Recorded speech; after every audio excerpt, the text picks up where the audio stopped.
হাতের আপনাদের তেমনই একটি জিনিস আপনাদেরকে দেখানো হয়েছে, যেটি আসলে করলা আর রাইট এর ভিতরটা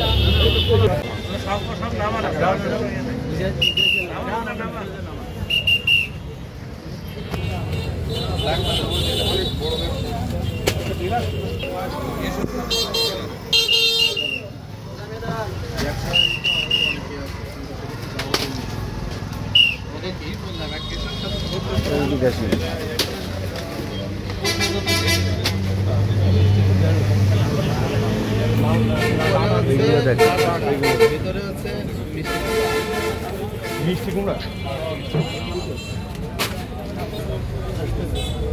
দেখেন, এটা স্টিকার তুললে ভিতরে হচ্ছে মিষ্টি কুমড়ার প্যাকেট, আর এর উপরে লাগানো হচ্ছে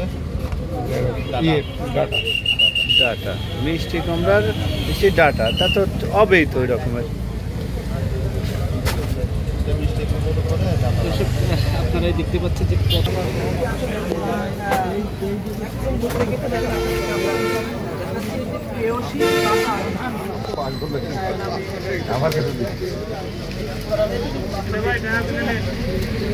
ভিতরটা আমরা দেখবো। উপরে আছে হচ্ছে ফুলকপি, ভিতরে আছে ফুলকপি। আসলে প্রত্যেককেই বড় ধরনের ক্ষতিগ্রস্ত করবে। আমরা জমি আলাদা আমরা বিশেষ নকল হইতে সাবধান। আপনারা ডুপ্লিকেট প্যাকেট করে এই ফুলকপির প্যাকেটগুলো নিয়ে আসে। ইনি হচ্ছে নিজে ঢাকা থেকে বিভিন্ন প্যাকেট কিনে নিয়ে আসে। এই যে ধানের বৃষ্টিজ আছে, ঢাকা থেকে উনি এই প্যাকেটগুলো স্টিকারগুলো নিজে কিনে নিয়ে এসে ওনার বাড়িতে বসে উনি প্যাকেট করে পরে যে বিভিন্ন এলাকার নাম টাম দিয়ে উনি এগুলো এখানে বসে দিচ্ছে, কিন্তু প্যাকেট করেছে তার বাড়িতে।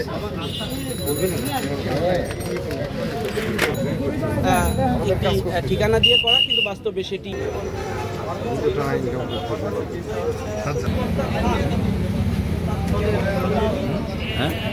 বাবা এক খেপলা নিয়ে ফেলাই দিই যখন ধরে যাবো তো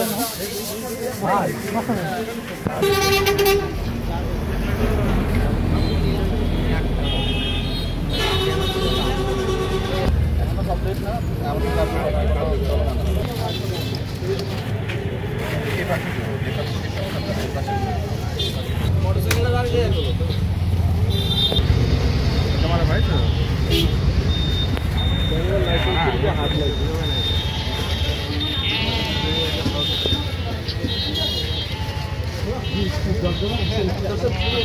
অডিও দশটা না। হ্যাঁ মোবাইল ধরে সরাম মোবাইল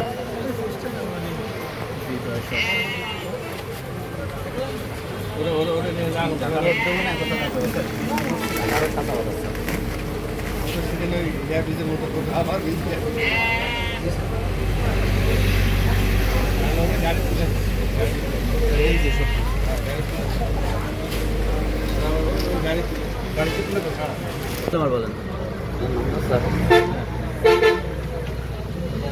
01784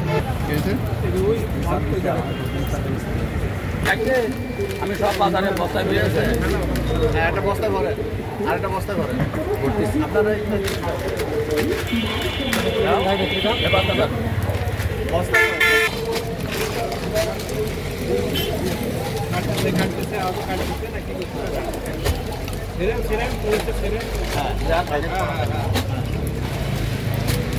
সব কেটে কেটে আমাকে দেওয়া যায়, বুঝছেন?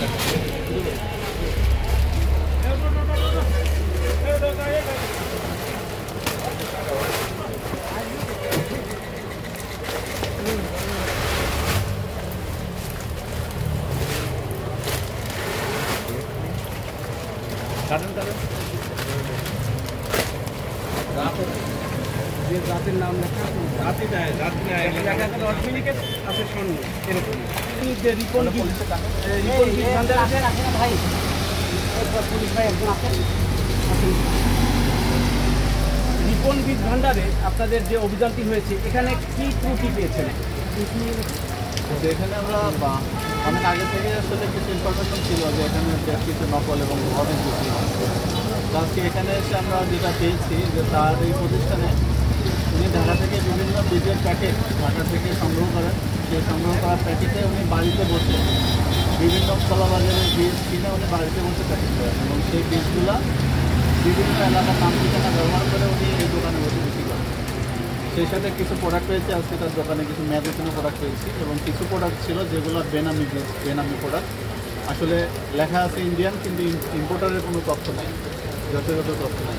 সেই সমস্ত অপরাধের প্রেক্ষিতে আজকে আমরা এই প্রতিষ্ঠানটিতে 1 লক্ষ টাকা জরিমানা করেছি এবং তাকে সতর্ক করা হয়েছে। আচ্ছা, এই যে ভাই ভাই বীজ ভান্ডার অর্থাৎ নাইকুল বাজার প্রফেসর লিটন শাহ তার যে মেমোটা যে ত্রুটি পেয়েছে তার প্রতি কী পদক্ষেপ নেওয়া হয়েছে? ত্রুটি বলতে ওনাকে এখানে ডাকা হয়েছিল, তো ওনার কাছে উনি যেখান থেকে বীজটা এনেছেন যশোর থেকে, যশোরের ভাউচারটা উনি আমাদেরকে দেখিয়েছিল। যশোর থেকে ওনারা এই বীজটা নিয়ে এসেছেন। তো আমরা এই ভাউচারটা যশোরে পাঠাবো, যশোর থেকে ওই প্রতিষ্ঠান যে প্রতিষ্ঠান থেকে উনি বীজটা নিয়েছেন ওই প্রতিষ্ঠানটা আমরা তদারকি করবো, সেখানে যথাযথ প্রকার কাগজপত্র আছে কিনা এগুলো আমরা এখানে দেখতে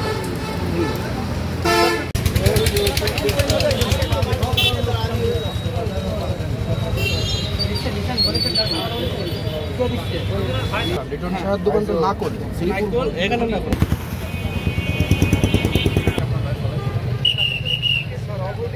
কথা বলতে আসেন আর কিছু আপনার বাইরে যাচ্ছিলেন করে পালাচ্ছি বুঝলেন